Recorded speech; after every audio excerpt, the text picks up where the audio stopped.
Hello everyone, welcome to tech learning with Rajat. और आज हम एक बहुत ही इंटरेस्टिंग और इम्पॉर्टेंट टॉपिक समझने वाले हैं कि यूट्यूब का सिस्टम डिज़ाइन कैसे काम करता है। How YouTube system design works. एक कंप्लीट आर्किटेक्चर उसका एक्सप्लेन करेंगे हम इसमें। तो आप डेली यूट्यूब यूज़ करते हो, वीडियोस देखते हो, अपलोड करते हो, लेकिन क्या कभी सोचा है कि इतना बड़ा सिस्टम एक्चुअली कैसे हैंडल होता है? क्या उसके पीछे का मैकेनिज्म है? तो इस वीडियो में हम एंड टू एंड आर्किटेक्चर एक बहुत ही सिंपल लैंग्वेज में समझते हैं। तो अगर हम बात करें नेक्स्ट, तो इसमें क्या है, सबसे पहले क्या चैलेंज है? अगर हम चैलेंज की बात करें तो एक प्रॉब्लम हम समझते हैं सबसे पहले कि यूट्यूब एक कोई नॉर्मल ऐप नहीं है। ये बिलियंस ऑफ यूज़र्स हैंडल करता है। ठीक, बिलियंस ऑफ यूज़र्स हैंडल करता है, और जिसमें हर मिनट अप्रोक्सीमेटली 500 प्लस आवर्स की वीडियोस अपलोड होती हैं, और यूज़र्स एक्सपेक्ट करते हैं इंस्टेंट प्लेबैक बिना बफरिंग के।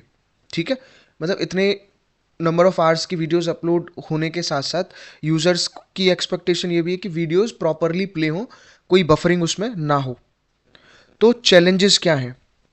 और इसके साथ साथ हाई स्केलेबिलिटी भी वहाँ पे चाहिए। अभी हम ये पॉइंट भी डिस्कस करेंगे।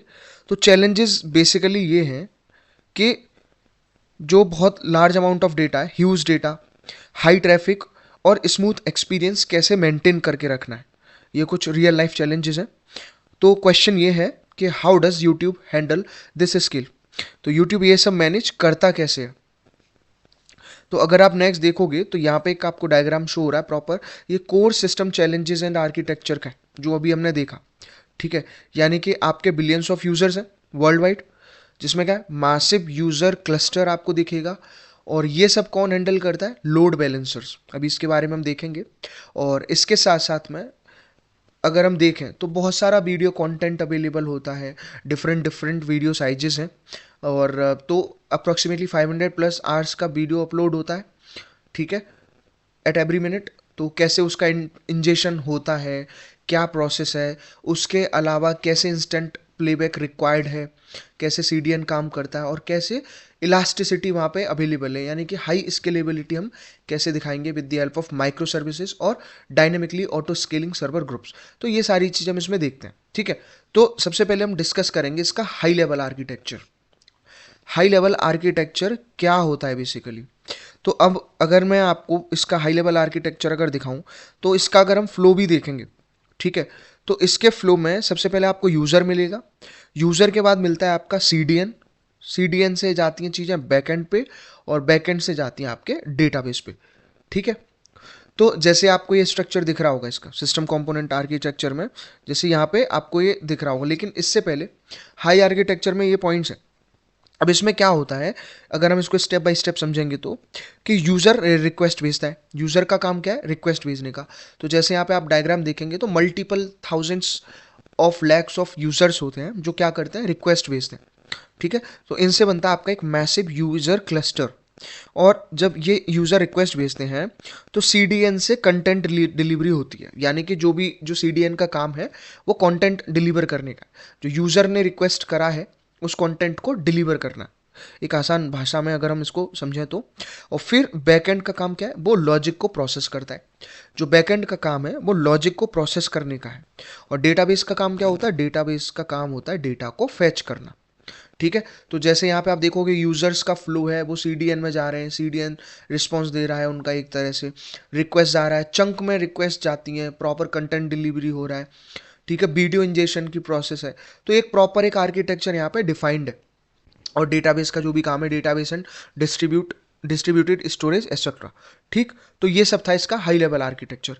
अगर हम बात करते हैं इसके सिस्टम कंपोनेंट के आर्किटेक्चर की, यानी कि इसके मेन 4 कंपोनेंट्स होते हैं। उन मेन 4 कंपोनेंट में क्या आता है? सबसे पहला आता है आपका क्लाइंट, दूसरा आता है आपका सीडीएन, तीसरा आता है आपका बैकएंड, और फोर्थ आता है आपका डेटाबेस। ये 4 चीज़ें होती हैं। तो बेसिकली क्लाइंट क्या है?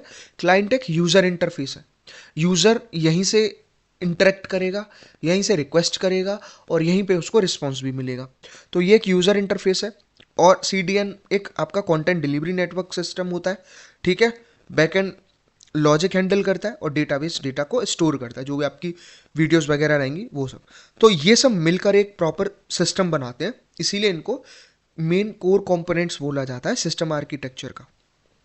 ठीक है, तो अगर हम बात करें इसमें क्लाइंट साइड की, तो क्लाइंट साइड में 3 कंपोनेंट आते हैं इसके अंदर। अब उन 3 कंपोनेंट में एक आपका यूज़र हो गया, यूज़र के अलावा एक आपका मोबाइल ऐप हो गया, और जो भी मोबाइल एप्लीकेशन है, यानी कि, और फिर आपका एक बैकएंड हो गया। तो मोबाइल एप्लीकेशन में जैसे उस मोबाइल एप्लीकेशन की हेल्प से क्या कर सकते हो, आप वीडियोस वॉच कर सकते हो, वीडियोस देख सकते हो, वीडियोस को अपलोड कर सकते हो, या फिर वीडियोस को सर्च कर सकते हो। जो भी बेसिक ऑपरेशंस परफॉर्म करने होते हैं वो सारी चीज़ें इसमें होती हैं। यानी कि यूज़र ये सारे काम करता है। यूज़र वीडियो देखेगा, वीडियो अपलोड भी कर सकता है, ठीक है, और कोई भी वीडियो सर्च कर सकता है।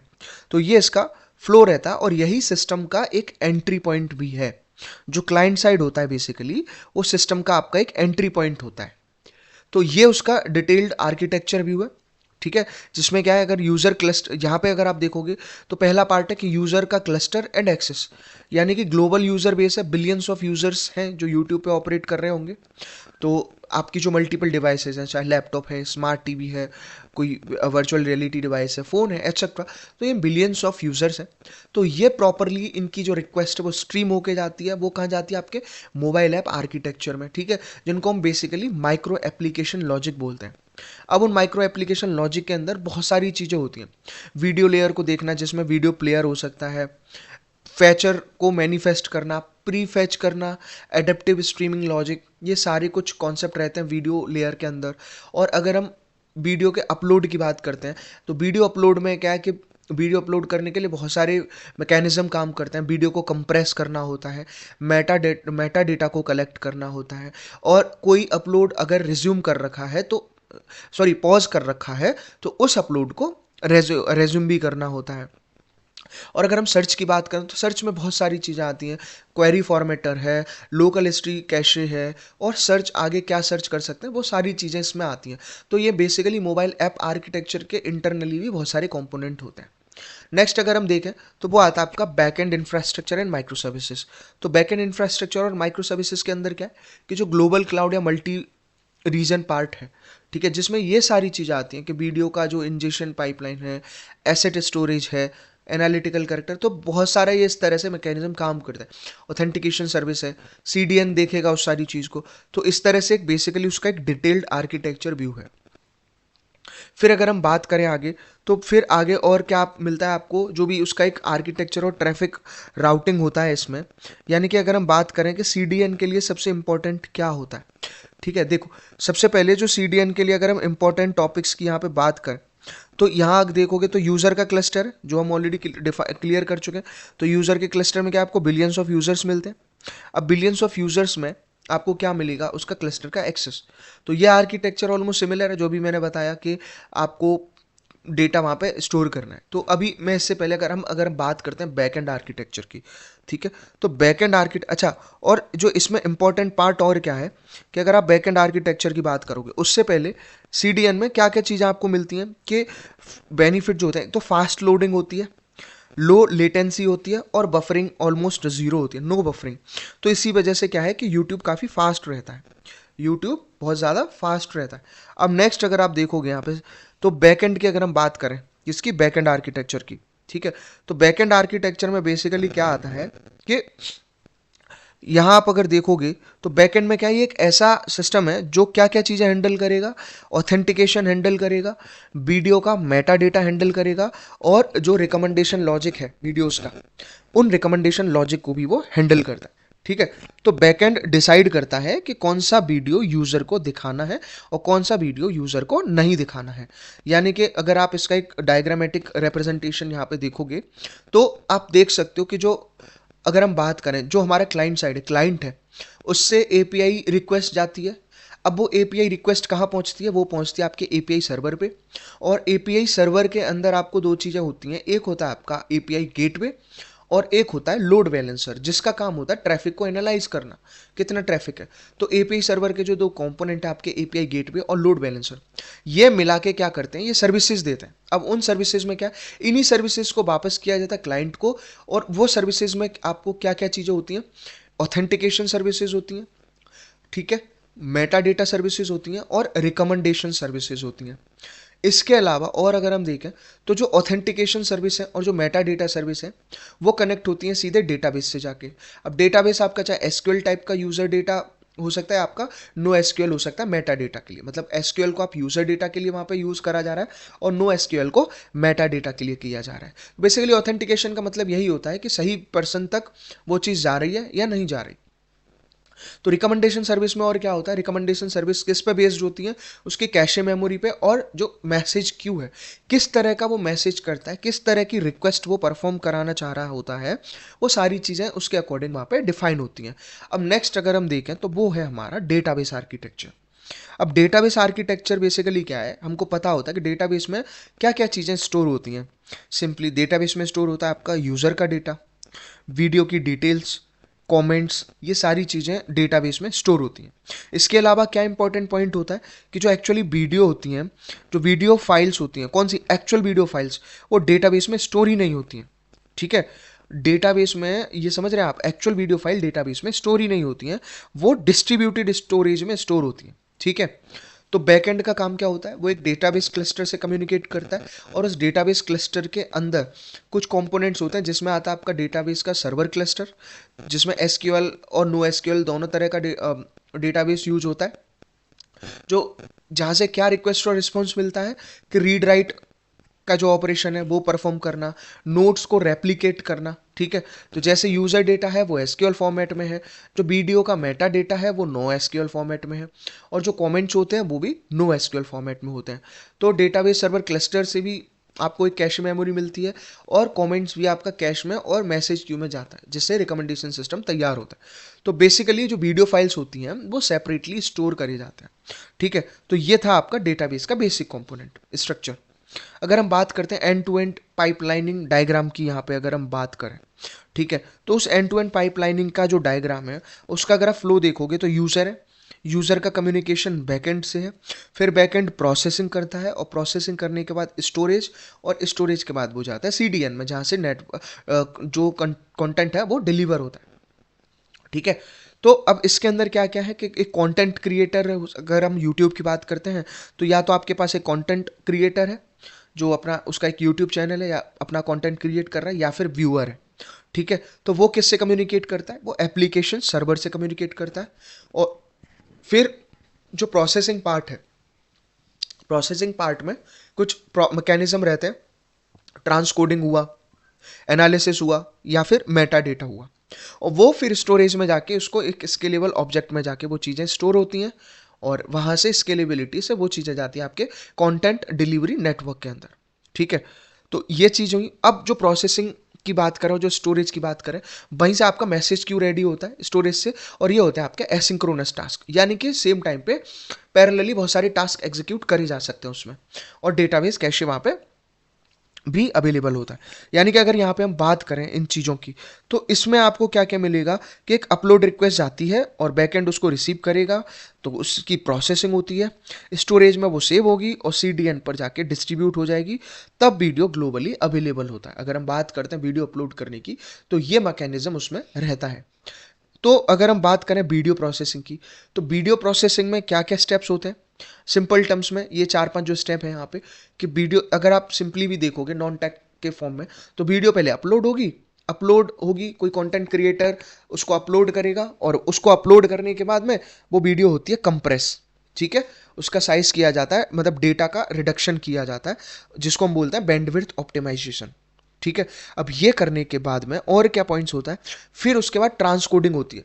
ट्रांसकोडिंग का मतलब है उसकी फॉर्मेट की कॉम्पेटिबिलिटी चेक होती है, और वहीं से मल्टीपल फॉर्मेट्स भी क्रिएट करे जाते हैं।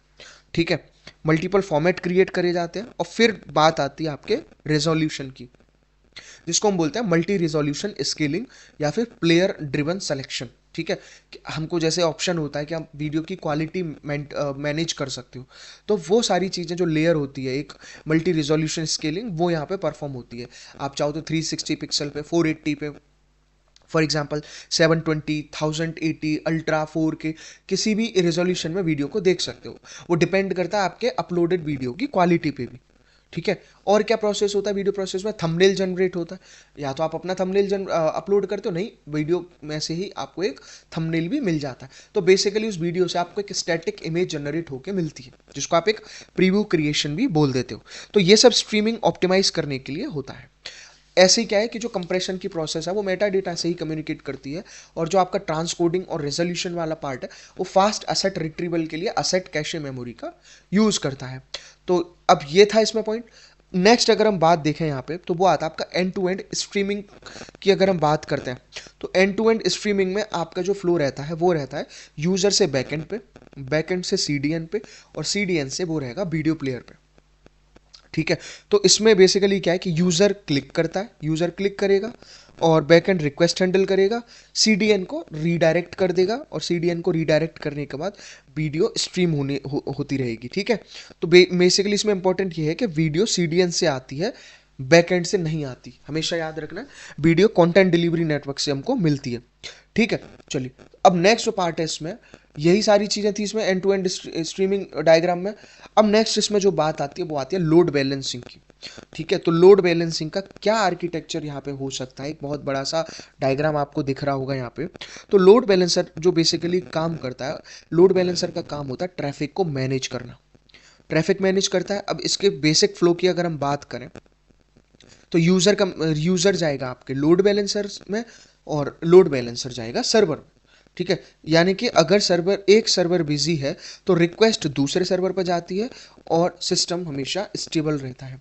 तो यहाँ पे अगर आप देखोगे तो जो इनकमिंग ट्रैफिक है उसकी सपोज अगर आप लेबलिंग कर देते हो कि वो लो है, मीडियम है या हाई है, तो ये सब करने के बाद में ट्रैफिक मीटर में वो चीज़ एनालाइज होती है। तो करंट ट्रैफिक वॉल्यूम मीटर इस चीज़ को एनालाइज करता है, और उसी के लिए बहुत सारी इंटेलिजेंट डिस्ट्रीब्यूशन एल्गोरिदम भी वहाँ पे रहती हैं। अब वो क्या करती हैं, users API request, web page visit, ये सब देखती हैं। और लोड बैलेंसर क्या करता है, आपका health check and traffic distribution, ये सारी चीज़ चेक करता है। पॉलिसी बेस्ड बैलेंसिंग को देखेगा, जिसमें मान के चलो राउंड रॉबिन या फिर लीस्ट कनेक्शन एग्जाम्पल एल्गोरिदम का हम यूज़ करते हैं उसमें, और मॉनिटर सर्वर हेल्थ, ये सारे काम करता है आपका लोड बैलेंसर। अब जो ऐप के सर्वर्स हैं उसमें एक सर्वर बने, सपोज वो हेल्दी हो सकता है, सर्वर 2 भी हेल्दी हो सकता है, और सर्वर 3 मान के चलो अगर ओवरलोडेड है, तो उस केस में भी बहुत सारी चीज़ें हैं। तो ऐप के सर्वर में वही सारी चीज़ें वो देखेगा, लोकल कैश देखेगा, लोकल स्टोरेज देखेगा। ठीक है। तो इस तरह से ये प्रॉपर एक प्रोसेस यहाँ पे काम करता है। ठीक है। प्रॉपर एक उसकी हेल्थ मॉनिटरिंग वगैरह करके। अब नेक्स्ट अगर हम कैशिंग आर्किटेक्चर की बात करें, तो कैशिंग आर्किटेक्चर में यहाँ पे 3 कंपोनेंट आपको मिलते हैं, यूज़र, कैश और आपका डेटाबेस। तो बेसिकली कैशिंग जो होती है वो फ्रीक्वेंटली यूज्ड डेटा स्टोर करता है।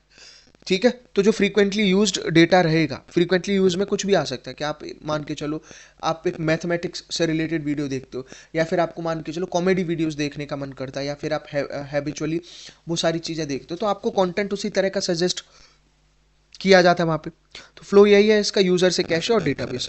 तो अगर हम एग्जांपल की बात करें तो जो ट्रेंडिंग वीडियोस होती हैं, तो उसमें क्या होता है कि कैशे से डेटा जल्दी मिलता है, और उसके बाद डेटाबेस पे लोड कम होता है। तो ट्रेंडिंग वीडियोस के केस में यही सब वहाँ पे काम करता है। नेक्स्ट अगर आप देखोगे तो वो आता है रिकमेंडेशन सिस्टम। आपको पता है कि आप देखते होगे कि यूट्यूब आपको कंटेंट रिकमेंड करता है आपके चॉइसेस या इंटरेस्ट के बेस पे। सपोज आप कॉमेडी वीडियोस देखते हो तो आपको वैसा ही मिलने लग जाएगा। अगर आप सॉन्ग सुनते हो किसी स्पेसिफिक टाइप के तो वो मिलेंगे। अगर आप ट्यूटोरियल वीडियोस देखते हो उसमें भी किसी एक स्पेसिफिक सब्जेक्ट या एक उससे रिलेटेड, तो वही सारी चीज़ें आपको रिकमेंड होती रहे। तो ये रिकमेंडेशन सिस्टम कैसे काम करता है, इसके भी 3 कंपोनेंट है। एक तो आपका यूज़र का डेटा, एक एआई इंजन, और वहाँ से रिजल्ट जो मिलता है वो मिलता है सजेस्टेड वीडियोस का। तो ये हमेशा याद रखना है। तो इसमें बेसिकली क्या होता है कि रिकमेंडेशन सिस्टम एक एआई बेस्ड सिस्टम है, जिसमें वो क्या यूज़ करता है, वॉच हिस्ट्री को यूज़ करेगा, लाइक्स को करेगा, यूज़र के बिहेवियर को करेगा। ठीक है। तो इनके बेस पे एक रिकमेंडेशन सिस्टम तैयार किया जाता है, एआई बेस्ड रिकमेंडेशन सिस्टम।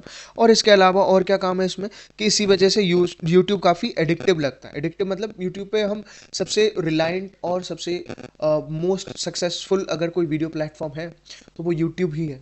ठीक। अब नेक्स्ट जो आता है उसमें कि क्या चैलेंजेस हो सकते हैं, क्या सिस्टम के चैलेंजेस हैं।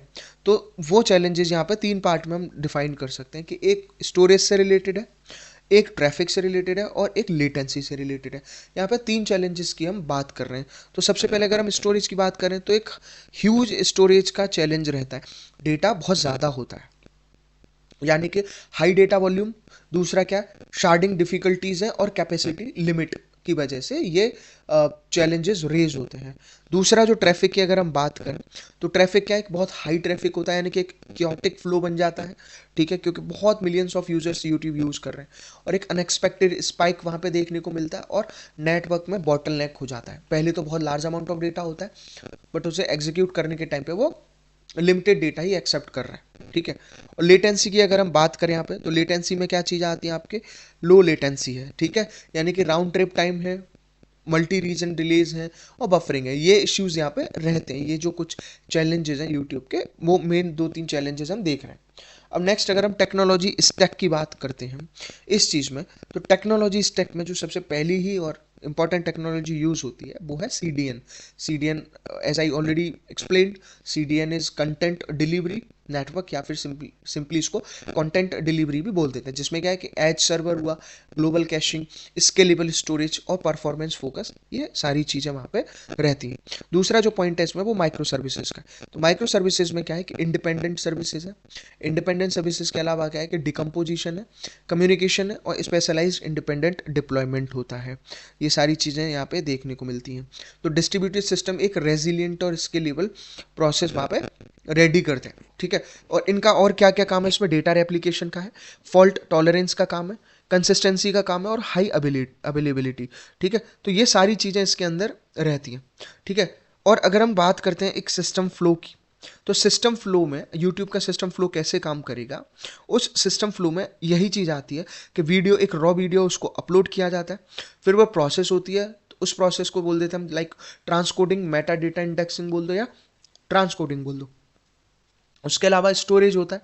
अब स्टोरेज का जो कॉन्सेप्ट है, स्टोरेज में लाइक ब्लॉब स्टोरेज है, रिलेशनल डेटाबेस है। डिस्ट्रीब्यूट की अगर हम बात करते हैं तो वो ग्लोबल कैशिंग है, यानी कि CDN है, और रॉ वीडियो भी डायरेक्टली यहाँ पे स्ट्रीम हो जाती है। तो फेलियर और रीट्राई हम करते रहते हैं उस चीज़ में। तो ये था इसका पॉइंट। अगर हम यहाँ पे बात करें कंक्लूजन की, ठीक है, तो YouTube बेसिकली क्या है, मल्टीपल टेक्नोलॉजीज को यूज करता है। और YouTube के लिए यहाँ पे एक स्टेटमेंट लिखा हुआ है कि YouTube is a scalable distributed system. तो अगर हम बात करें कि स्केलेबल डिस्ट्रीब्यूटेड सिस्टम्स क्या होते हैं, तो ये ऐसे इंडिपेंडेंट कंप्यूटर्स का नेटवर्क है जो एक साथ काम करते हैं इंक्रीजिंग वर्कलोड को हैंडल करने के लिए, ठीक है, लाइक यूज़र, डेटा और traffic, by adding few more resources. मैं रिपीट कर देता हूँ, like scalable distributed system is a, या फिर is a network of independent computers that work together to handle increasing workload, for example user, data और traffic, by adding more resources. तो ये आपको समझ में आ गया होगा। तो आई होप आपको जो ये आर्किटेक्चर है, यूट्यूब कैसे काम करता है, सिस्टम डिज़ाइन, वो समझ में आया होगा, ठीक है। और अगर आपको वीडियो अच्छी लगी है तो आप इसको लाइक करिए, चैनल पे नए हैं तो सब्सक्राइब करिए और इसको शेयर भी करिए। और आप अपने वैल्यूएबल कमेंट कर सकते हैं और बता सकते हैं ये वीडियो कैसी लगी और क्या आप चाहते हैं कि मैं सिस्टम डिज़ाइन पे एक कंप्लीट प्लेलिस्ट कवर करूं, तो उसके लिए कमेंट में जाके लिखिए सिस्टम डिज़ाइन, ठीक है। चलिए, तो आई होप आपको चीज़ें समझ में आई होंगी। मिलते हैं आपसे नेक्स्ट वीडियो में, तब तक के लिए bye bye, take care, thank you.